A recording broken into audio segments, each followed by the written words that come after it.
बिस्मिल्लाहिर्रहमानिर्रहीम। अस्सलाम वालेकुम नाज़रीन, आप यूट्यूब चैनल देख रहे हैं, मैं इमरान खान हूँ। नाज़रीन, नाइंसाफ़ी की पाकिस्तान में मिसालें कायम की जा रही हैं। अब तो जो पाकिस्तान तहरीक इंसाफ के सख्त मुखालिफिन हैं वो भी ये कहना शुरू हो गए हैं कि ये ज़्यादती है, यानी इस लेवल से आगे तो मामला नहीं जाना चाहिए था। जिन सबूतों की बुनियाद के ऊपर सज़ाएँ इदारों को मिलनी चाहिए थी कि ये क्या सबूत और गवाह आप लेकर आए हैं, ऐसे भोंडे मुकदमात आपने बनाए हैं जिन पे जुर्माने हुकूमत को होने चाहिए थे, उनके ऊपर मासूमों को उठाकर जेलों में डाला जा रहा है।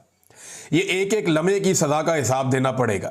ये जो लोग आज खुदा बने हुए या फिरौन बने हुए हैं ना, जो उठा के इंसानों को कत्ल कर देते हैं, जेलों में डाल देते हैं, जबरी तौर पे लापता कर देते हैं, इन तमाम लोगों को आखिरत भूल गई है। इन्हें इस बात का आइडिया है कि एक एक आदमी के साथ होने वाले एक एक जबर का इन्हें हिसाब देना पड़ेगा। जब इनके हाथ भी बोलेंगे, पाँव भी बोलेंगी और ज़बानें भी इनके खिलाफ गवाही देंगी, तो फिर ये क्या करेंगे रब के हुजूर। तो इनके साथ बहुत बुरी होने वाली है और जो ये जुल्म कर रहे हैं उसका हिसाब तो इन्हें देना पड़ेगा, यहां भी देना पड़ेगा, आगे जाकर भी देना पड़ेगा।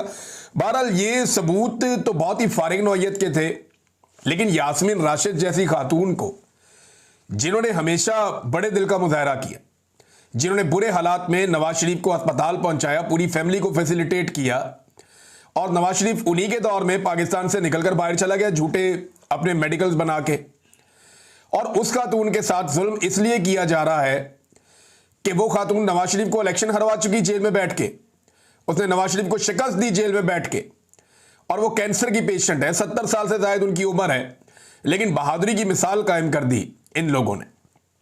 इमरान खान के साथियों ने बहादुरी की वाकई मिसालें कायम कर दी हैं, और अवाम ने भी बहादुरी की मिसालें कायम कर दी हैं, रेजिलियंस की मिसालें कायम कर दी हैं। वरना किसी पॉलिटिकल पार्टी को इतना दीवार के साथ लगाया जाए तो उसका बेड़ा ही गर्क हो जाता है, उसके पल्ले ही कख नहीं बचता। लेकिन इमरान खान साहब और उनकी पार्टी के लोग जो है वो डट कर खड़े हुए हैं। लीडरशिप में लोग बहुत सारे कंप्रोमाइज हो जाते हैं, डर जाते हैं, परेशान हो जाते हैं, सबकी अपनी अपनी मजबूरियां हैं। और मैं ये नहीं कहता कि ये लोग कसूरवार हैं भाई। जब रियासत का डंडा चलता है या गैर कानूनी गैर आईनी हथकंडे इस्तेमाल किए जाते हैं, जब बंदूक से बात की जाती है जुबान की बजाय, तो सारे लोग उसका मुकाबला नहीं करते। ये सियासी लोग हैं, ये कोई जंगजू थोड़ी है जो मैदान जंग से उठकर आए हुए और यहां पे जंग लड़ेंगे। ये टीटीपी थोड़ी है या कोई और इस तरह की तहरीक थोड़ी है, ये तो सियासी लोग हैं। ये सियासत से मुकाबला करते हैं, लेकिन जब आप बंदूक से मारते हैं, जब आप डंडा उठाते हैं, तो ये आपको उसके मुकाबले में बंदूक या डंडा इनके पास नहीं है, ये वैसे आपसे नहीं लड़ते। लेकिन पाकिस्तान की मिलिट्री एस्टेब्लिशमेंट ने अपनी ताकत का बेपनाह इस्तेमाल किया है पाकिस्तान की सियासी जमात के खिलाफ। पहले भी करते रहे हैं, लेकिन इस मरतबा पाकिस्तान तहरीक इंसाफ के खिलाफ इन्होंने अपनी सारी हदें पार कर दी हैं। नाज़रीन, ये अंसार अब्बासी साहब का एक ट्वीट वायरल हो गया। मैं ये ट्वीट आपको पढ़ के सुनाता हूं। ये ट्वीट इनका कुछ अर्सा पहले का। अंसार अब्बासी साहब क्या फरमा रहे थे इस फैसले से पहले, ये मैं किसी वजह से आपको पढ़ के सुना रहा हूं। वो ये कहते थे इतलात हैं, इतलात कहां से आती है, मिलिट्री एस्टेब्लिशमेंट देती, इतलात हैं कि फौज और पुलिस के पास, यानी दोनों के पास, फौज के पास भी पुलिस के पास भी, इमरान खान के खिलाफ 9 मई के हमलों के मास्टर माइंड होने के हवाले से सबूत मौजूद हैं। 9 मई के हवाले से फौजी अदालतों में 103 मुल्जिमान के खिलाफ मुकदमा तकरीबन मुकम्मल हो चुके हैं। इनमें 90% पर जराइम साबित हो चुके हैं। जैसे ही सुप्रीम कोर्ट इजाजत देगी, फौजी अदालतों के फैसले जारी कर दिए जाएंगे। फैसलों के बाद मुबैना मास्टर माइंड के गिर्द घेरा तंग किया जाएगा। कोशिश है कि इन वाकयात में शामिल अफराद को निशान इबरत बनाया जाए। अंसार अब्बासी, फौज और पुलिस के पास सबूत है, अंसार अब्बासी साहब ने दावा किया था। एक्चुअली ये उनका नहीं है, मिलिट्री एस्टेब्लिशमेंट का दावा है। फौज अपने लोगों के जरिए से, या जिन लोगों को वो सहाफ़ी समझते हैं या जिनको वो समझते हैं वो उनके करीब हैं, उनके जरिए से वो ये खबरें दे रही है और उन्हें बता रही है कि ये खबर दे दो, हमारे पास ये भी है, ये भी है, ये भी है, लेकिन वो चीज़ें कभी दिखाई नहीं। इतलात हैं कि इनके पास मास्टरमाइंड होने के सबूत मौजूद हैं इमरान खान के, और अदालत में सबूत क्या दिए कि वो पुलिस वाला बिल्ली का बच्चा बन गया। अदालत में सबूत क्या दिए कि एक पुलिस वाला मेज के नीचे छुप गया, एक सोफे के नीचे छुप गया। आप अंदाजा करें कि इन भोंडे सबूतों के ऊपर, और इनकी बात कर रही थी मिलिट्री एस्टेब्लिशमेंट के, उनके पास सबूत हैं। यानी इन्हें कानून का पता भी है या इनके दिमाग फारग हैं, मोटी खोपड़ी है, इन्हें पता ही नहीं चलता। आप अंदाजा करें कि एक जहां बिल्ली का बच्चा नहीं छुप सकता, वहां पे एक पुलिस वाला छुपा दिया, और एक सोफे के नीचे छुपा दिया, एक टेबल के नीचे छुपा दिया। और ये वो सबूत है जिनकी बुनियाद के ऊपर अदालत में सजा दिलवा दी, और ये वो सबूत है जिनकी बुनियाद के ऊपर फौजी अदालतें भी सजा देंगी, ये भी क्लेम किया गया। फारग तरीन सबूत हैं ये। अगर किसी भी इंसाफ पसंद जज के सामने ये मामला गए, जो अल्लाह से डरता होगा और एस्टेब्लिशमेंट से नहीं डरेगा, तो मैं आपको लिख कर देने के लिए तैयार हूं कि ये केस, ये जितने भी 9 मई के केस हैं, ये 2 दिन नहीं ठहर सकते। ये चंद घंटों की समाअत की मार है, ये सारे के सारे उड़ जाएंगे। इसमें इतने ज्यादा लकूनास और इतनी ज्यादा खराबियां हैं। ये मुकदमा रियासत ने किए जनाब, सिर्फ और सिर्फ इमरान खान को नीचा दिखाने के लिए। मैं अभी एक सहाफी को सुन रहा था, वो कह रहे थे इससे पहले एस्टेब्लिशमेंट ना नफरत करती थी सियासतदानों से, अब डरती है। पुराने सियासतदानों से ये नफरत किया करते थे, अब सियासतदानों से ये डरते हैं। इमरान खान ने इनके दिल में डर पैदा कर दिया। एस्टेब्लिशमेंट डर गई है इमरान खान से, और उन्हें डरना ही चाहिए, क्योंकि इनके पीछे पाकिस्तान तहरीक इंसाफ के अवाम खड़े हैं, बहुत बड़ी तादाद में पाकिस्तानी इमरान खान के पीछे खड़े हैं। हाँ, लेकिन ये नाइंसाफी कब बंद होगी, वो पाकिस्तानियों ने फैसला करना। यानी वो इमरान खान के पीछे तो खड़े हैं, आप वोटिंग करवा लें तो 80-90% लोग इमरान खान के साथ खड़े हो जाते हैं। जहां जाते हैं आपको दूसरी पार्टी का बंदा ही नहीं मिलता।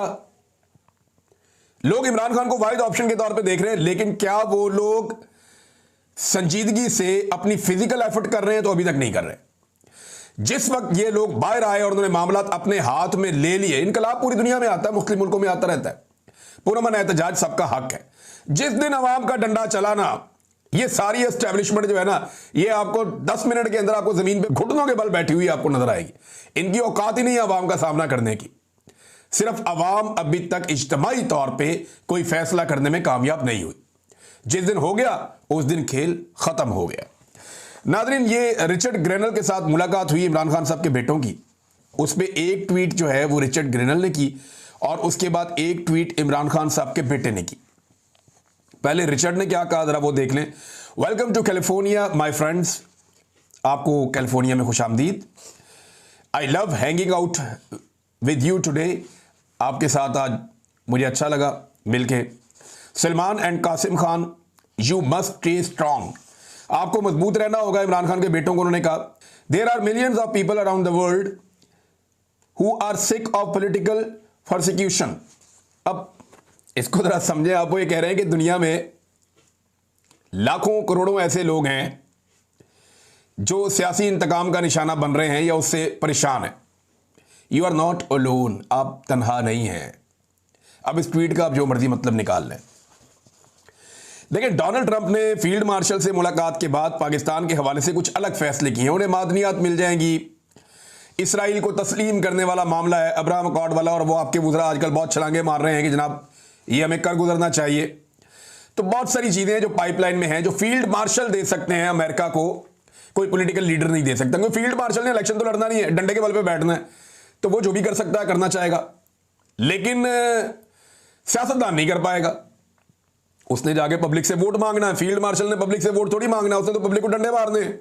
तो ये फर्क तो रहता है, ये फर्क रहता है। लिहाजा जो रिचर्ड ग्रेनल हैं, ये अब उस तरह से एक्टिवेट नहीं हुए जिस तरह वो पहले माजी में थे, और उन्होंने कहा जी आपकी तरह लाखों करोड़ों और लोग भी हैं दुनिया में, तो आप तनहा नहीं हैं जो सियासी इंतकाम का निशाना बन रहे हैं, इससे परेशान हैं, और लोग भी हैं, आप मजबूत रहिए। ये मशवरा रिचर्ड ग्रेनल ने दिया। उसके बाद कासिम खान का ट्वीट पढ़ते हैं। कासिम खान ने कहा कि हमारे वालिद इस मुल्क के लिए सब कुछ कुर्बान कर दिया, अपनी राहत, सुकून और सलामती छोड़कर पाकिस्तान के मुस्तकबिल की खातिर जिद्दोजहद की। आज वो खामोश कर दिए गए हैं, अजियत में हैं, कैद में हैं, और हमसे मुकम्मल तौर पर जुदा कर दिए गए हैं, राब्ते मुनक़ता हो गए। जब से हमें शऊर आया है, उन्होंने मुझे और मेरे भाई को सिखाया कि करप्ट हुकूमत कितनी तबाहकुन हो सकती है। आज उन्हें इसी जुर्म का इल्ज़ाम दिया जाना एक सफाक और नाकाबिले बर्दाश्त सितम ज़रीफ़ी है। वो कह रहे हैं जी मेरा वालिद खुद करप्शन के खिलाफ सारी ज़िंदगी लड़ता रहा और उसी के ऊपर करप्शन के मुकदमात बना दिए, ये बड़ा जुल्म है, सितम ज़रीफ़ी है। रिचर्ड ग्रेनल को मिलने के बाद, इससे पहले उन्होंने अपने वालिद के करप्शन के केसेस के ऊपर बात नहीं की थी, तो ऐसा लगता है कि अमेरिका में उन्हें यह बताया गया है कि शायद मैं ये अपने अंदाजे से कह रहा हूँ, इस ट्वीट पे मुझे थोड़ी सी झलक नज़र आ रही है कि शायद अमेरिका में पाकिस्तान की एस्टेब्लिशमेंट ने यह समझाया कि इमरान खान ने करप्शन की हुई है, शायद, और ये चीज़ें उनके सामने आई तो फिर उन्होंने शायद इसके ऊपर एक स्टेटमेंट इस तरह का दिया कि इमरान खान तो करप्शन के खिलाफ जद्दोजहद करता था, मुझे और मेरे भाई को समझाता था हमारा वालिद, तो उसके ऊपर भी इस तरह के इल्ज़ाम लग गए हैं। तो ये एक सफाक और नाकाबिले बर्दाश्त सितम ज़रीफ़ी है, एक जुल्म है। ये उन्होंने कहा। नाज़रीन, मौजूदा हुकूमत जो है उसकी मौजें लगी हुई हैं और एक मरतबा फिर पाकिस्तान में गैस और पेट्रोल मजीद महंगा करने की तैयारी की जा रही है।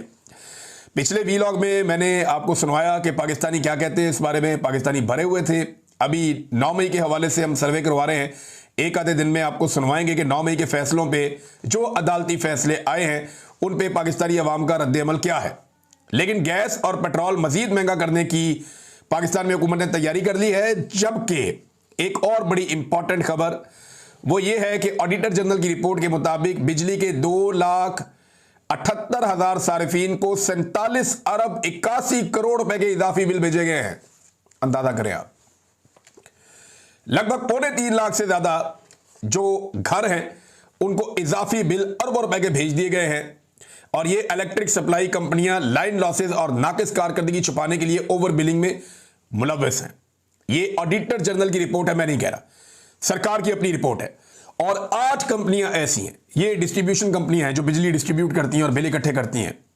इन्होंने 244 अरब की ओवर बिलिंग की है, ये उसके अंदर मुलव्वस हैं। अवाम की जेब पे 244 अरब का डाका डाला।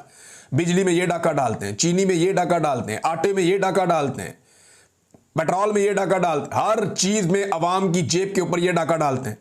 और बाद में ये अवाम के हमदर्द बन के बैठ जाते हैं। फिर वो टिकटॉकर बयान दे देती है कि मेरे अब्बू का दिल दुख गया, वो मीटिंग छोड़ के चले गए। और भाई मीटिंग से बह के दुखी कर लेना सी, या मीटिंग से छोड़ के आपने क्या कर लेना, मीटिंग छोड़ के चले गए। खुदा का नाम ले यार, आप लोगों को बेवकूफ तो ना बनाए। लोगों का आपने बेड़ा गर्क करके रख दिया है। 2023 में भी नादरीन ये स्कैंडल आया था।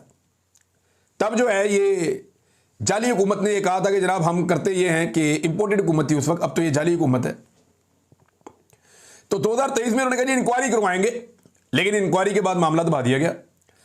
आज तक पता ही नहीं चला कि किसने कितना पैसा अवाम की जेब से ने छोड़ लिया था। इंक्वायरी इन्होंने करवाई थी कि जनाब ये जो स्लैब सिस्टम है इसका फायदा उठाते हुए जो बिजली तकसीम करने वाली कंपनियां हैं जो बिजली प्रोवाइड करती है अवाम को, उन्होंने अवाम से इजाफी अरबों रुपया वसूल कर लिया। हम अवाम को वापस करेंगे, आज तक कोई वापस नहीं किया पैसा, कोई टका अवाम का आज तक वापस नहीं हुआ। थोड़ा अर्सा पहले इन्होंने अरबों रुपए के इश्तिहार चला दिए कि जनाब हमने बिजली 7 रुपए सस्ती कर दी है। वो बिजली सस्ती हुई नहीं, मीडिया को अरबों रुपया खिला दिया इश्तिहारों के अंदर। करोड़ों रुपए एक एक मीडिया को ये दे देते हैं कि जनाब आपको इश्तिहार मिल रहे हैं, और उसका फायदा अवाम को टके का नहीं हुआ। ये सिर्फ अपनी मशहूरी करने आते हैं और मशहूरी करके निकल लेते हैं। Nadreen, field marshal army chief की मुलाकात हुई एक मरतबा फिर ताजर बरादरी से, ताकि उनके मसाइल हल किए जाएं। तो फील्ड मार्शल की मुलाकात के बाद ना एक इंटरव्यूज का सिलसिला भी शुरू हुआ। तो 2 चीजें सामने आती हैं, 2 सवालात खड़े होते हैं। नंबर 1, आर्मी चीफ ताजरों से क्यों मिले, या आर्मी चीफ ताजरों से क्यों मिलते हैं, नंबर 1 सवाल। नंबर 2, ताजर आर्मी चीफ से क्यों मिलते हैं, क्यों मिलना चाहते हैं। पहले सवाल का जवाब यह है कि आर्मी चीफ अच्छी तरह जानते हैं कि जिनको वो लेकर आए वो नालायक हैं, नकम्मे हैं, उनसे कुछ नहीं होना। मईशत तबाह हो चुकी है, हुकूमत का कोई एतबार बाकी नहीं रहा, एतमाद का मुकम्मल तौर पे पाकिस्तान में फुकदान है, और इसीलिए हर थोड़े दिन के बाद वो ताजरों से मिल लेते हैं, और ताजरों से मिलने के बाद उनको यकीन दहानियां करवाते हैं, और उसके बाद उनमें से चंद ताजरों को चुनकर टीवी एंकर्स के हवाले किया जाता है कि इनके इंटरव्यूज करो। वो ताजर जमीन आसमान के कलाबे में लाते हैं। यानी कल एक ताजर ने कहा कि सदियों के बाद ऐसी मुलाकात होती है, हमें आसिम मुनीर साहब ने खाना भी खिलाया, बल्कि उन्होंने अपने हाथ से लिखा। भाई हाथ से ही लिखता है बंदा, और कैसे लिखता है। यानी उन्होंने खुद नोट्स लिखे, उन्होंने हमें खाना भी खिलाया, और सदियों बाद ऐसी मुलाकात होती है। गेम ज्यादा नहीं चुकी थोड़ी सी। बहरहाल जितनी भी चुकी पाकिस्तान की इकोनॉमी उठनी चाहिए, गेमें तो पाकिस्तान में उठ रही है, पिछले 70 साल से उठती हुई हम देख रहे हैं। तो ये जनाब ये सियासी और इंतजामी मामलात में क्या एक फील्ड मार्शल आर्मी चीफ की खुली मुदाखलत नहीं है? नहीं, ताजर के साथ आर्मी चीफ का क्या काम है? इस वक्त पाकिस्तान में डेमोक्रेसी है ना, वजीर आजम मौजूद है, वजीर खजाना मौजूद है, बल्कि पाकिस्तान का जो डिप्टी वजीर आजम है वो भी इकोनॉमिस्ट है अपनी तरफ से, बहुत सारे इदारे मौजूद हैं, सेक्रेटरी मौजूद हैं। तो फिर आर्मी चीफ ताजरों से या बिजनेस कम्युनिटी से क्यों मिलते हैं? सोचने वाली बात है ना। क्या बिजनेस के लोग अगवा हो रहे हैं, या कोई सरहद पार से उनके ऊपर अटैक हो रहे हैं, या कोई दुश्मन उनके ऊपर ड्रोन हमले कर रहे हैं? ऐसी तो कोई चीज नहीं है ना। तो सिक्योरिटी प्रोवाइड करने वाला आदमी वो क्यों मुलाकात कर रहा है कारोबारी लोगों से? सवाल है ना। तो फिर इसको आप यही कहेंगे कि पाकिस्तान की मिलिट्री एस्टेब्लिशमेंट या पाकिस्तान के आर्मी चीफ सियासत में और सियासी मामलात में और इंतजामी मामलात में एक दखल अंदाजी कर रहे हैं, एक मुदाखलत कर रहे हैं। अब अगर आप दूसरी तरफ जाएं और सवाल का जो दूसरा पहलू था उसको देखें कि ताजिर आर्मी चीफ से मिलने क्यों गए, लेकिन ताजिरों को भी यह बात अच्छी तरह पता है और वो भी जानते हैं कि यह हुकूमत जाली है और इसके हाथ में कुछ नहीं है। ताकत इनको जबरदस्ती इक्तदार में लाने वाले फील्ड मार्शल के पास है, इख्तियारात भी उनके पास है, ताकत भी उनके पास है। अगर कुछ अच्छा कर सकते हैं, बुरा कर सकते हैं, वही कर सकते हैं। लिहाजा उन्हीं के पास जाकर मुलाकात करो और उन्हीं को जाकर अपनी बात बताओ। लेकिन डोनाल्ड ट्रंप को भी यह बात समझ आ गई थी कि शहबाज शरीफ क्या बेचता है, बुला के फील्ड मार्शल से मिलो। यह बात ताजिरों को भी समझ आ गई, मौलवियों को भी समझ आ गई। पाकिस्तान का जो भी काबिल जिक्र आदमी हो गया, आर्मी चीफ से मेरी मुलाकात कराओ, मैं शहबाज शरीफ को नहीं जानता, वो किसी उसके पल्ले ही कख नहीं है। जिसके मामलात भी होने हैं वो आर्मी चीफ के साथ होने हैं। वजह यह है कि मुल्क का कंट्रोल आर्मी चीफ के पास है, वज़ीर आज़म के पास तो है नहीं। तो इमरान खान जब यह कहता है कि मैंने एस्टेब्लिशमेंट से बात करनी है, तो वो क्या गलत कहता है?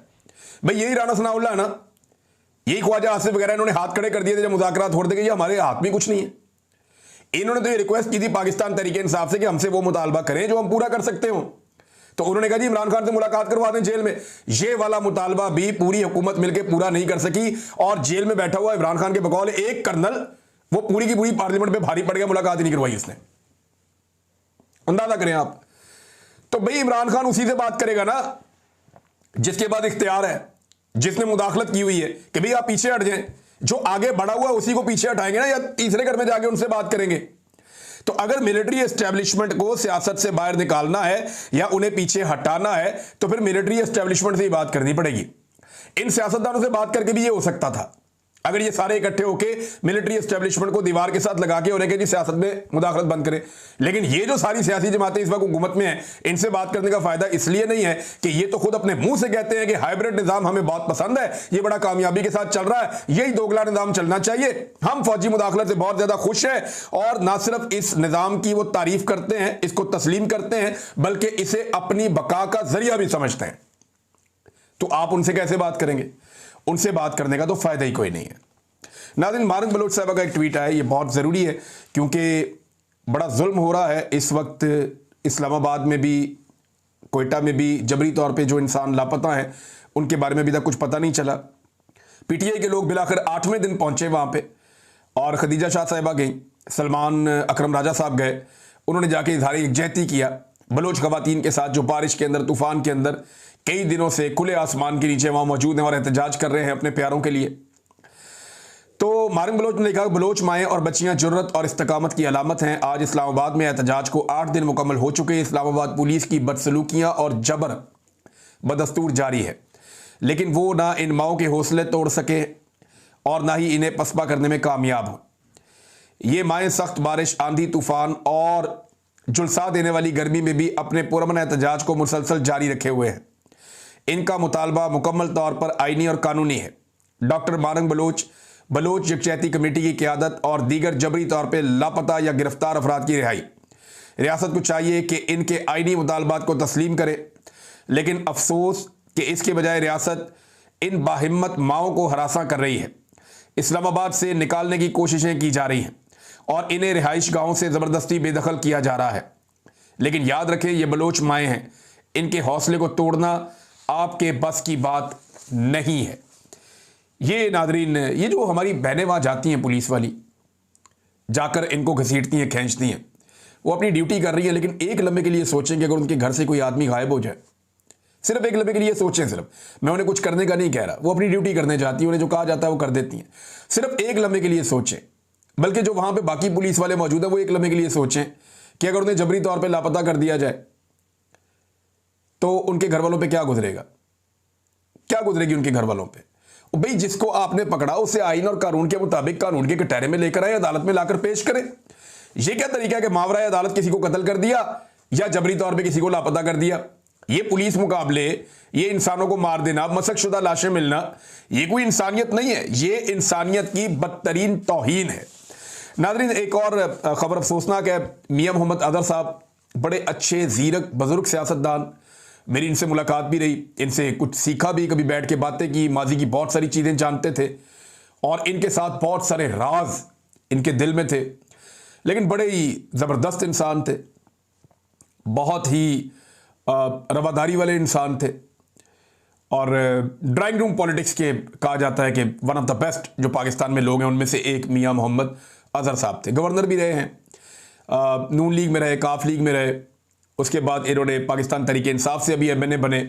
हमाद अजहर साहब के वालिद हैं, हमाद अजहर साहब को आप सब जानते होंगे, इमरान खान साहब के साथियों में से एक है। तो मियां अजहर साहब का इंतकाल हो गया, अल्लाह ताला उन्हें गरीक रहमत करे। और ये एक पाकिस्तानी सियासत में एक बड़ा नाम था जो इस दुनिया से चला गया और अल्लाह ताला उनकी जो अगली मनाजिल हैं उन्हें आसान करे। अब उनकी नशिस्त खाली है, वहाँ पे दोबारा इलेक्शन होगा, देखते हैं कि उस इलेक्शन में क्या होगा। नाज़रीन, जो पाकिस्तान छोड़ने वालों की रफ्तार है उसमें बहुत तेज़ी से इजाफा हो रहा है और पाकिस्तान तहरीक इंसाफ ने एक डाटा शेयर किया है और ये डाटा पाकिस्तान तहरीक इंसाफ का अकेले का नहीं है, ये जो डाटा है ये मुंसलिक है इंडिपेंडेंट उर्दू से। ये डाटा ये बताता है कि पाकिस्तान दुनिया के उन ममालिक में शामिल है जहां सबसे ज़्यादा लोग अपना मुल्क छोड़कर जा रहे हैं, यानी वो मुल्क जहां से लोग तेजी से तरक्के वतन कर रहे हैं, जो अपना मुल्क छोड़कर जा रहे हैं। पाकिस्तान इंडिया से भी आगे निकल गया, बांग्लादेश से भी, फिलिपीन से भी, चाइना जो दुनिया की सबसे बड़ी आबादी है पाकिस्तान उससे भी आगे निकल गया, नेपाल से भी, यूनान से भी, सूडान से भी और ब्राज़ील से भी पाकिस्तान आगे निकल गया, तुर्की से भी आगे निकल गया, वेनेजुएला से। दुनिया के जितने ममालिक का यहां पे डाटा दिया हुआ है, सबसे ज्यादा जो लोग अपना वतन छोड़कर गए वो पाकिस्तानी हैं। और बरतानिया में जिन लोगों ने सबसे ज्यादा असाइलम की दरखास्तें दी हैं, सियासी पनाह की दरखास्तें दी हैं, वो भी पाकिस्तानी हैं। 16 लाख पाकिस्तानी पाकिस्तान छोड़कर गए हैं, जबकि इंडिया से सिर्फ 9,80,000 लोग इंडिया छोड़कर गए हैं। पाकिस्तान से को 5 गुना बड़ी आबादी है। और इसके बाद जो है वो अगर आप बांग्लादेश चले जाएं तो वहां पे सिर्फ 5.5 लाख लोग, हालांकि कितनी लड़ाई हुई वहां पे, पूरा एक इनकलाब आया, लेकिन 5.5 लाख लोग बांग्लादेश छोड़कर बाहर गए हैं। तो ये पाकिस्तान की, और यूक्रेन जहां पे जंग लगी हुई है रशिया के साथ, बड़ी खौफनाक जंग चल रही है, वहां से सिर्फ 3 लाख लोग यूक्रेन को छोड़कर गए हैं। और पाकिस्तान छोड़ने वालों की आप रफ्तार चेक करें, ये लोग पैसा लेकर पाकिस्तान से बाहर जा रहे हैं। मैंने एक डाटा आपके साथ शेयर किया था, आप अंदाजा करें कि पाकिस्तान के साथ क्या कर रहा है ये जालिम निज़ाम। और भी खबरें आपके साथ शेयर करते हैं, अब तक के लिए इतनी, अपना ख्याल रखिएगा, अपने चैनल का भी। अल्लाह हाफिज़।